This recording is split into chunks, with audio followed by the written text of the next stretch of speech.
Question number 26, JMN 2024 phase 1, 29th morning shift.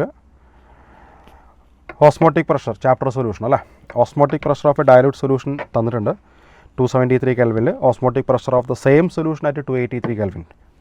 Temperature മാറ്റിയിട്ട് ചോദ്യം ചോദിച്ചു, അത്രയേ ഉള്ളൂ. ഓസ്മോട്ടിക് പ്രഷർ പൈൻ്റെ ഫോമുല എന്താണ്? പൈ ഈസ് ഈക്വൽ ടു സാധാരണ പറയാറ് CRT പറയാറുണ്ട് അല്ലേ. സി മോളാർ കോൺസെൻട്രേഷൻ എന്നുള്ള സിമ്പൽ കൊടുത്തുകൊണ്ട് CRT. ഇതിൽ ടെമ്പറേച്ചറും പൈയും മാത്രമേ തന്നിട്ടുള്ളൂ. So we can directly say pi proportional to T ആണ് absolute temperature. So pi 1 by pi 2 is equal to T1 by T2 എന്ന് പറഞ്ഞാൽ 7 × 10⁵ by pi 2 we don't know is equal to 273 ആണ് ആദ്യത്തെ ടെമ്പറേച്ചർ, മറ്റത് 283 ആണ്. And from this you can find the value of pi 2 and that is coming around ഒരു 10⁴ പവറിലേക്കല്ലേ മാറ്റണ്ടേ. അത് ഏകദേശം ഒരു 283, ഒരു 7.2 × 10⁵ അടുത്താണ് വരിക. 10⁴ രൂപത്തിലാണ് എഴുതാൻ പറഞ്ഞത് കേട്ടോ.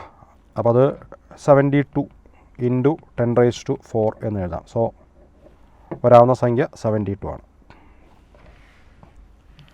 ചാപ്റ്റർ സൊല്യൂഷൻ, ടോപ്പിക്ക് കൊളിഗേറ്റീവ് പ്രോപ്പർട്ടീസിൻ്റെ ഏറ്റവും അവസാനത്തെ ഓസ്മോട്ടിക് പ്രഷർ. ഓക്കെ.